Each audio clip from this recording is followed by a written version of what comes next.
এখন বাচ্চারা কিছু খাওয়ার জন্য বলতেছে দাও।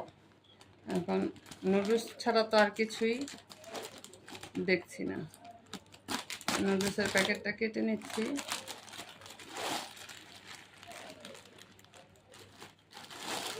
এখন 2 প্যাকেট নুডলস 2 ছেলে মেয়েকে সেদ্ধ করে দিব। এটা সাথে মশলা নেই, হ্যাঁ মশলা আছে।